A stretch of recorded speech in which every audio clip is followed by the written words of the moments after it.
நாங்கள் ஸ்டேஜ் ஏறும்போது சீக்கிரம் முடிஞ்சிடும், எல்லாம் கொஞ்சம் கொஞ்சமாக தான் பேசுவாங்கன்னு நினச்சேன். நான் நினச்சது. ஏன்னா இவங்க ஷூட்டிங்கில் அவ்வளோவா பேச மாட்டாங்க, ஒர்க்கில் அவ்வளோவா பேச மாட்டாங்க. ஆனால் இவ்வளோ நேரம் பேசுவாங்க. எனக்கே என்னடா நம்ம கொஞ்சமாக தான் பேசுவோம் போல்க்க, நிறையா பேசுகிறோம் போல்க்க அப்படின்றத பார்க்கும்போது ஒவ்வொருத்தருக்கும் எனக்கே ஆச்சரியமாக இருந்தது. அவ்வளோ நல்லா பேசினாங்க. அவங்க பேசுகிற காரணம் என்னென்னா, இங்கே தான் நன்றி அவங்க சொல்ல முடியும், வேறு எங்கேயும் அவங்க நன்றி சொல்ல முடியாது. அது ஒன்று இருக்குது. ஒவ்வொருத்தவங்களும் வேறு எங்கே அவங்க தனியாக பார்த்து அவங்க நன்றி நன்றின்னு சொல்ல முடியாது. அந்த நன்றி மறக்காமல் இருக்கணும் அப்படின்றதுக்காக தான் இங்கே ஒவ்வொருத்தவங்க அந்த நன்றியை தெரிவிச்சுக்கிறாங்க. அப்படி தான் நம்ம பார்க்கணும். அந்த நன்றி வெற்றி பெற்ற பிறகும் அந்த நன்றியை நீ உன் தயாரிப்பாளருக்கு காமிக்கணும்னு நான் அந்த டைரக்டருக்கு நான் ஒரு அட்வைஸாக அதை சொல்லிக்கிறேன். அதுதான் நன்றி. நீ அது முடிஞ்ச பிறகு நீ என்ன நன்றி செலுத்துறியோ அதுதான். எல்லாம் படத்தை பற்றி சொன்னாங்க, இப்படி வரும் அப்படி வரும்ன்ற ஒரு விஷயம் சொன்னாங்க. நல்லா இருக்குது.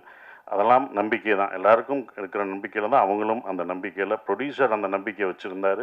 அந்த நம்பிக்கை நிறைவேற்றிய டைரக்டருக்கு அவ்வளோ வாழ்த்து சொல்லும்போது இன்னும் சந்தோஷமாக இருக்குது.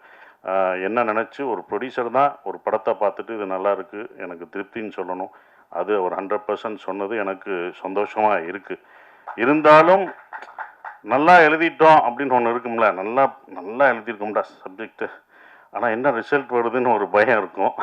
அந்த பயத்தோடு இருக்கிற மாணவனாக மே 1 அந்த ரிசல்ட்டுக்காக மக்களும் நீங்களும் கொடுக்க போகிற அந்த ரிசல்ட்டுக்காக காத்துக்கிட்டு இருக்கோம். அதுதான் நான் காத்துட்ருக்கேன். ஏன்னா எங்கள் படத்தை பற்றி நீங்கள் தான் பேசணும். நாங்கள் இங்கே படம் இப்படி பண்ணிட்டோம் அப்படின்னு சொல்கிறத விட நீங்கள் நல்லா இருக்கும், நீங்கள் தான் எல்லாருமே சொல்லணும். மக்களும் ப்ரெஸ் எல்லாமே நீங்கள் சொல்லணும். எனக்கு இந்த படம் அவர் சொன்னார் ஃபுல்லாக அபி 24 வயசு பையன் சொல்லும்போது இங்கே வயசு முக்கியம் இல்லை, நல்ல கதை நல்ல விஷயம்தான் முக்கியம். அதை யுவராஜ் அந்த டீம் பார்க்கல. ஏன்னா அவங்க ஒரு ப்ரொடக்ஷன் ஃபஸ்ட்டு என்கிட்ட சொல்லும்போது 2 நண்பர்கள், அந்த 2 பேரும் நண்பர்கள், அற்புதமான நண்பர்கள். அதுவே எனக்கு பிடிச்சி போச்சு. பாஸ் நண்பர்களாக இருக்கீங்க, இப்படி ஒரு நட்பா அப்படின்னு ஒன்று இருக்கும்ல, அந்த நட்புக்கே இதை செஞ்சாகணுமே அப்படின்றது. 2வது அவங்க எடுத்த படங்கள் 2மே எல்லாருக்கும் பிடிச்ச படம், கேட்கவே தேவையில்லை, அவ்வளோ பர்ஃபெக்டாக செலக்ட் பண்ணி சொல்லுவாங்க. அப்புறம் நம்ம என்ன சொல்கிறது, நம்ம தான் அதுக்குள்ளே போகிறேன், நான் தான் இந்த படத்துக்குள்ளே நுழைஞ்சிருக்கேன். அது எனக்கு தான் பெரிய ஒரு விஷயமா நான் நினைக்கிறேன். கதை சொல்லும்போது கூட அப்படியே அந்த மியூசிக்கெல்லாம் போட்டு விட்டாப்புல, அப்படி போட்டு சார் அப்படின்னு வரும் சொல்கிறாப்புல. நான் சொல்லலை, நான் பாட்டு சீரியஸாக பார்த்தேன். கேட்டுக்கிற யுவராஜ் சிரிக்கிறாப்புல, யுவராஜ் அழுகிறாப்புல, என்னடா கூட வந்த ப்ரொடியூசர் அழுகிறாப்புல. நான் அப்படி திரும்பி பார்க்குறேன், ஒரு சவுண்டு கேட்குது. என்னன்னு பார்த்தா பக்கத்தில் இருக்கிற ப்ரொடியூசர் அதுக்கு அழுகிறாப்புல. திடீர்னு அவர் சிரிக்கிறாரு. ஓகே, இது சைடு எஃபெக்ட் கொடுக்குறாங்க போலுக்கு அப்படின்னு நினச்சேன். அதுக்கப்புறம் எனக்கு உண்மையிலே கதை ரொம்ப பிடிச்சிருந்தது. ஏன்னா நான் கேட்ட கதையிலே ரொம்ப நாள் ஆச்சு நான் அப்படி கேட்டு. உண்மையிலே ஒரு ஒரு கதையை முதல்ல இருந்து கடைசி வரைக்கும் எந்தவித மாற்றமும் செய்யாமல் அப்படியே இருக்கிற இதை மாற்றிக்கலாம் அப்படி மாற்றிக்கலாம் அப்படி எதுவுமே இல்லை. அது கரெக்டாக இருந்தது, அது கரெக்டாக தான் எடுத்திருக்காங்க. எந்த மாற்றம் இல்லாமல் செஞ்சது தான் இது அபியோட இந்த டைரக்டரோட வெற்றியாக நான் நினைக்கிறேன். அது ஒன்று. அப்புறம் ஏன் அவர் சொன்னார், சார் ஏன் சார் நான் அவ்வளோ சொன்னேன் நல்லா பேசின பிறகு நீங்கள் ஒரு தடவை கூட சிரிக்கல, இல்லைடா உன்னை டிஸ்டர்ப் பண்ணா, நீங்கள் ஒரு காமெடி படம் பண்ணுற, காமெடி சொல்கிறேன்னா உள்ளுக்குள்ளேயே சிரிச்சுக்குவேன், உள்ளுக்குள்ளேயே ஆடுவேன், எல்லாமே உள்ள இன்னர் இது ஆடுவார், ஆனால் வெளியில் இல்லை, உன்னை டிஸ்டர்ப் ஆகிடுவேன், நான் சிரித்து அதனால் அடுத்த லைனுக்கு போகக்கூடாது அப்படின்னு சொன்னோம். அதுக்கப்புறம் தான் சிம்ரன் மேடம் இந்த படத்துக்கு அப்போ சொல்லும் போது எனக்கு இல்லை, சிம்ரன் மேடம் நடிக்கிறாங்க அப்படின்னா, சார் சிம்ரன் மேடம் கதை சொல்ல போகிறேன், இப்படி என்ன சொல்லுங்க, இதான் எனக்கு ஒன்று போடுவேன், மியூசிக்கை போட்டு அப்படி இப்படி நடிச்சு காமிப்பேன், அதை அவங்களுக்கு பண்ண அவங்களுக்கு பிடிச்சிரும். அப்படியா சார், கண்டிப்பாக பிடிக்கும்டா அப்படின்னு அடுத்தவங்க ஓகே பண்ணிட்டாங்க. அவங்க ஏன் ஓகே பண்ணால் அந்த கதை அவங்களும் இதில் வந்தது எல்லாம் கேட்டது. சிம்ரன் நீங்கள்மா எப்படி ஏன்ப்பா நாங்கள் நடிக்கக்கூடாதாப்பா சிம்ரன் மேடத்தோட? இல்லைங்க, நீங்கள் கிராமம்னா கிராமத்திலே எப்படி விவசாயம் பார்த்துட்டு இருக்கோம்னா ஏன் அங்கே நடிக்கக்கூடாதா, எங்களுக்கு சிம்ரன் கிடைக்கக்கூடாதா? இது என்ன எல்லாருடைய ஏக்கம் தான்ப்பா, அது எல்லாரும் இது பண்ணுறதுனால அதனால் எங்களுக்கு கிடைக்கக்கூடாதா? என்ன எப்படி எப்படி எப்படின்னா உங்களுக்கு என்னப்பா, அது அப்படிதான் கதை பாருங்க அப்படின்னா. அப்படிதான் சிம்ரன் மேடத்தை எல்லாம் கேட்குற கேள்வி. படம் பார்க்கும்போது உங்களுக்கு தெரிஞ்சிடும் எதுக்கு சிம்ரன் மேடம் இந்த படத்தில் எல்லாருக்கும் பிடிச்சவங்க சிம்ரன்.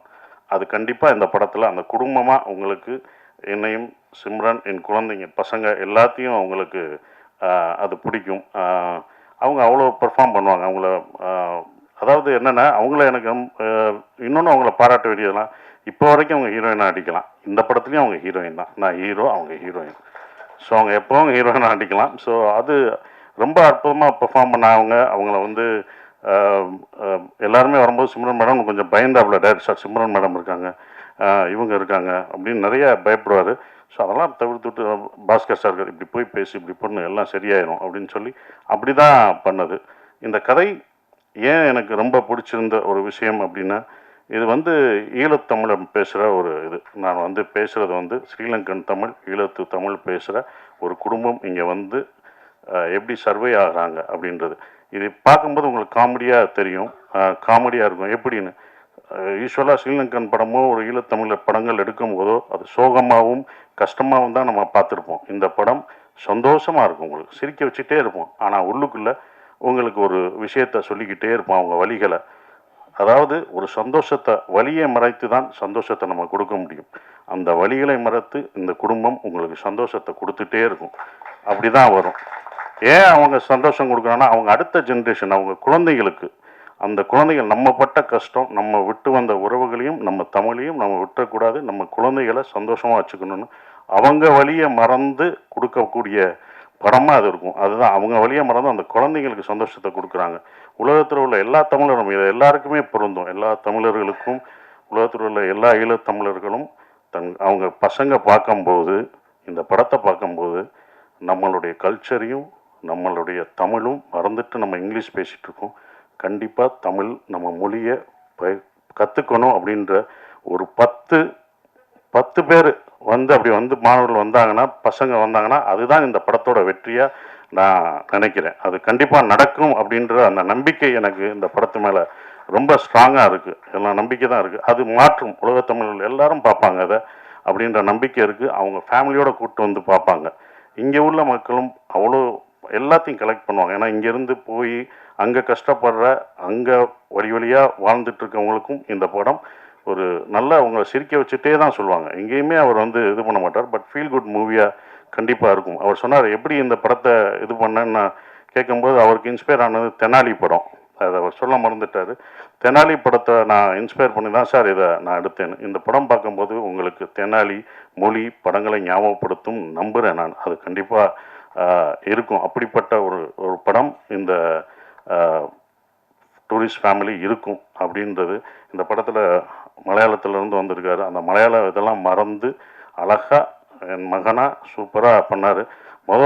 நான் உங்கள் கதை சொல்லும் போதே சொன்னேன், இதில் யாரும் நடிக்க மாட்டாங்க, எந்த ஹீரோ நீ போயிட்டு வா, எங்கே சுற்றி வந்தாலும் என்கிட்ட தான் வர முடியும். ஏன்னா இவ்வளோ பெரிய பையனாக யாரும் எந்த ஹீரோ நடிக்க மாட்டாங்கன்னு நான் நினச்சேன். சில ஹீரோக்கள் நடிப்பாங்க, சிலர் நடிக்க மாட்டாங்க. அதுதான் அப்படி. இது எனக்கு தான் இந்த கதை இருக்கும் அப்படின்னு நினச்சேன். அப்படி வந்தார். மிதுன் சூப்பராக இருந்துச்சான். பெரிய டைலாகு, நானும் அவனும் பேசுகிற ஒரு சீனு.